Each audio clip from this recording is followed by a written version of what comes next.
นมีความชัดเจนและทุกท่านเชื่อใจได้เลยค่ะในส่วนคณะกรรมการเราเป่าบุญจินค่ะครับนั่นก็คือหลักเกณฑ์การให้คะแนนในปีนี้นะครับซึ่งคณะกรรมการของเราก็พิจารณาตามหัวข้อหลักเกณฑ์การให้คะแนนอย่างที่บอกครับว่าทุกทีมสตาร์ทด้วย100คะแนนเต็มค่ะ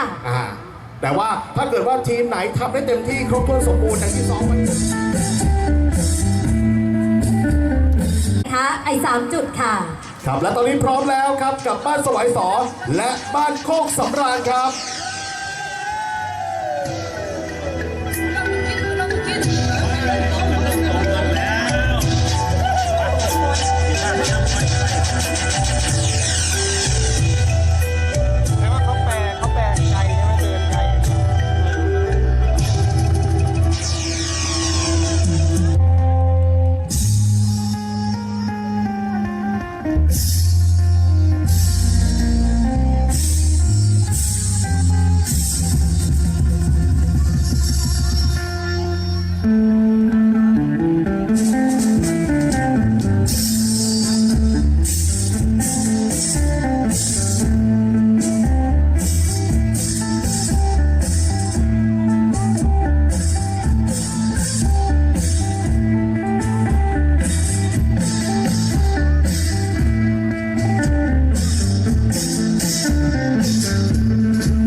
บ้านสวาย2หมู่ที่ 2 และบ้านโคกสำราญหมู่ที่ 15 เพียรค่ะผู้นำชุมชนของเรานะคะ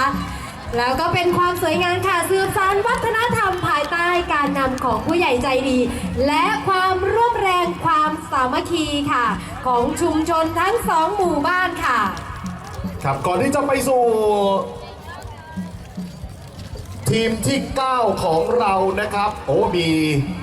ขบวนปิดท้าย เสริมบั้งไฟค่ะ เสริมบั้งไฟนะฮะ ค่ะ นี่ แล้ ฮะ วก็ วิธีเดิมๆนี่เสริมบั้งไฟเดิมๆก็จะแบบอย่างนี้นะฮะ ใช่ค่ะ นอกจากนั้นค่ะก็มีเหมือนลักษณะการทำหุ่นจำลองค่ะ ครับผม ค่ะก็จะแต่งกายนะคะนำวัสดุพื้นถิ่นที่มีค่ะ แล้วก็การเสริมแบบโบราณค่ะจะต้องจิงชาก้องค่ะ ลักษณะแบบนี้ค่ะที่สำคัญนะคะ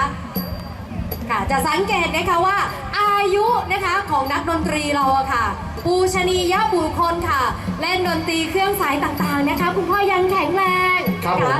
สำหรับนะคะขบวนที่ 8 ค่ะ เป็นชุมชนเขาเรียกว่าบ้านเป็นหมู่บ้านใกล้กันนะคะ ก็ร่วมมือกันร่วมแรงใจนะคะ ในส่วนของการสร้างสรรค์ผลงานดีๆ ในวันนี้ค่ะ ครับขบวน4สอครับ สนุกสนานสมานสามัคคี นอกจากนั้นค่ะ ในเรื่องของความสนุกสนานปิดท้ายขบวนนะคะด้วยนะคะขบวนรถเนี่ยนะคะสนุกเน้นสนานสมานสามัคคีค่ะนำในเรื่องของพืชพันธุ์นะคะที่มีในชุมชนนะคะมา